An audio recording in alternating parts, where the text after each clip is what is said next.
Last season, the New York Giants had a very good season, and they were a shock team in the NFL. Not only did they make the NFL playoffs, they beat the Minnesota Vikings on the Minnesota Vikings home field, and they won a playoff game. Ultimately, they did lose against the Philadelphia Eagles. But I look at this New York Giants team right now, compared to last season, they're in a better spot, and they have better players on paper. But there is a huge cloud looming over this team named Saquon Barkley. So let's talk about the positives first. Daniel Jones last season had a very good season. 15 passing touchdowns to 5 interceptions. And I know those are not high passing touchdown numbers for a quote-unquote franchise quarterback. But look at what he did in the rushing department. Over 700 yards rushing and 7 rushing touchdowns. And the reason why he didn't have those high passing touchdowns was because the wide receivers weren't good in this team. Darius Slayton was a good piece, and so was Isaiah Hodgins. But Kenny Golladay was a bust with this team. They gave him a huge contract a couple of seasons ago, and he just didn't work out. And you had guys like Daniel Bellinger as well at the tight end position, who showed a lot of good things on the field and showed a lot of good glimpses on the field. But the thing is, with that, he dealt with an eye injury, and he missed some time as well. And Sterling Shepard is a good wide receiver when he can stay healthy. But the problem is he deals with a lot of injuries. So you have to depend on Darius Slayton, who had a decent season last season. 724 receiving yards and 2 receiving touchdowns. And Isaiah Hodgins came in, and he was a very good wide receiver for the last couple games of the season. 392 receiving yards and 4 receiving touchdowns. You had so much injury problems with the wide receivers.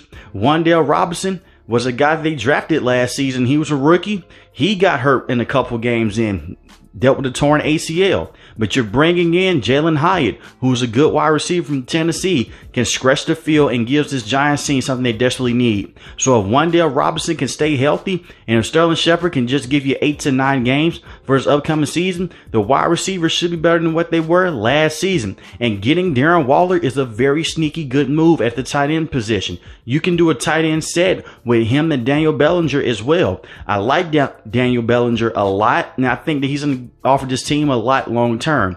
268 receiving yards and 2 touchdowns, but like I mentioned before, he dealt with that eye injury and it derailed this season.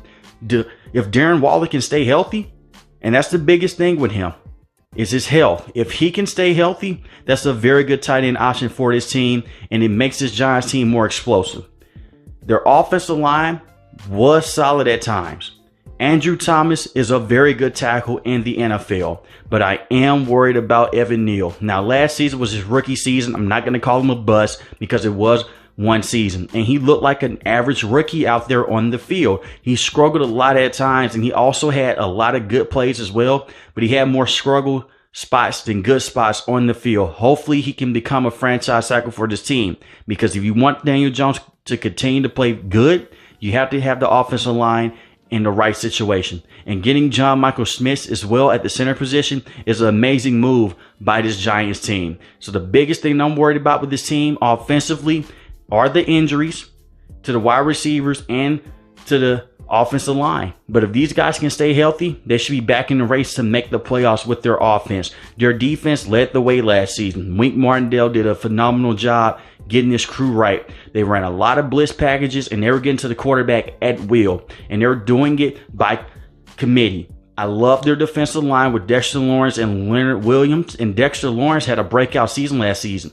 7.5 sacks, 2 forced fumbles, is very good against stopping the run. And Leonard Williams is a great guy to have alongside him as well. So you have 2 very good defensive linemen right there that can come in and stop the run. Kayvon Thibodeau had a solid season last season. Only 4 sacks, 2 forced fumbles, is a freak of nature off the edge. He has to be a guy that develops into being a top pass rusher for this team because of how high they took him in the first round. And I do believe that he has superstar potential with this team. You got Bobby Okereke at the linebacker position from the Indianapolis Colts. He can come in and he solves an immediate need for this Giants team. The biggest weakness with the Giants last season were their linebackers. Jalen Smith was dependent on a lot. And this is no shade towards Jalen Smith, but he wasn't a good, consistent linebacker for this team.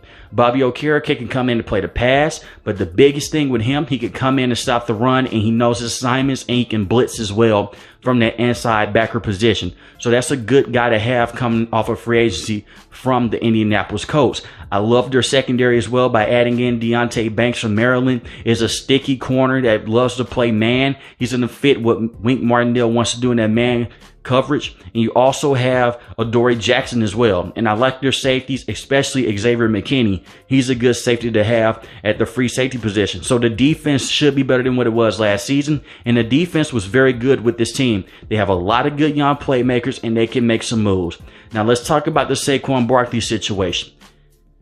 Saquon Barkley last season was extremely valuable to this team. 1,312 rushing yards and 10 rushing touchdowns. And he can catch the ball at the backfield. He is one of the premier running backs in the NFL. Does he want to play underneath the franchise tag? No, he does not. But I believe the Giants made the right decision by not investing money in him long term. We just saw a team in this division named the Dallas Cowboys who had to cut Ezekiel Elliott early because of injuries and how he looked on the field. Saquon Barkley, not saying that he is Ezekiel Elliott, but he's dealt with injuries in the past. And he is a valuable part to this offense. It is sad that he's not getting his money, but that's just the way running backs are viewed in today's NFL. I do believe that he will play underneath the franchise tag, and if he doesn't, look what happened to Le'Veon Bell. Ask him how that worked out for him. He was just on Instagram Live a couple weeks ago saying that he wished that he would have played again underneath the franchise tag. It's in the best interest for the Giants not to invest a lot of money to Saquon Barkley because you still have a guy in Daniel Jones you just paid a huge contract to. And this may be crazy to say. You need to pay your quarterback in order to stay successful in the NFL more than you want to pay your running back. And I do believe that if Saquon Barkley does sit out, they can get guys that can come in and can give them similar production. Not saying that they will be Saquon Barkley, but if you have a committee of running backs that can come in this system with Brian Dable, they should be fine. And I understand the numbers with Daniel Jones when Saquon Barkley plays and when he doesn't play. And last season was the first time both of those guys played together and they made the playoffs. It was a success for a full season. But my biggest thing is this. That stat line is very misconstrued with Daniel Jones and Saquon Barkley. That is Daniel Jones underneath the play calling of Jason Garrett and Joe Judge. You're putting him in the system now with Brian Dable. I do believe that he can survive without Saquon Barkley in this system with Brian Dable. Those offensive coordinators did not let him use his athleticism. They wanted to keep him in the pocket. They wanted him to be a pocket quarterback. You look at what Brian Dable was able to do. It was a lot of misdirection, play action bootlegs, and get him outside the pocket and let him tuck the ball and run with it. It would be a loss if Saquon Barkley doesn't want to play under the franchise tag and he decides to sit out. But the Giants will still be a playoff team with or without Saquon Barkley, in my opinion. They may be a little worse off without Saquon Barkley, but I have a lot of faith in their defense, and I have a lot of faith in Brian Dable. He was able to get that team to the playoffs last season with horrible wide receivers. If these guys can come in and they can stay healthy and Darren Waller can go to his potential like how he was with Las Vegas Raiders, they will be better off. The only reason why they depended so heavily on Saquon Barkley and Daniel Jones both to run the football is because they couldn't throw the football deep enough, and the wide receivers of the team weren't deep enough as well. They would just do roll coverage towards Darius Slayton, and things got ugly for the rest of the wide receivers on this team. They couldn't beat man coverage. But you bring in guys like Darren Waller and Jalen Hyatt, they can do that. So let me know in the comment section below. Will Saquon Barkley play underneath the franchise tag, and should he play underneath the franchise tag? If you're new to the channel, hit the subscribe button. If you like the video, hit the like button. And also, do you believe the Giants are still a playoff caliber team with or without Saquon Barkley? Most importantly, want each and every last one, guys, stay safe, stay positive. Thanks for watching the video, guys. Peace.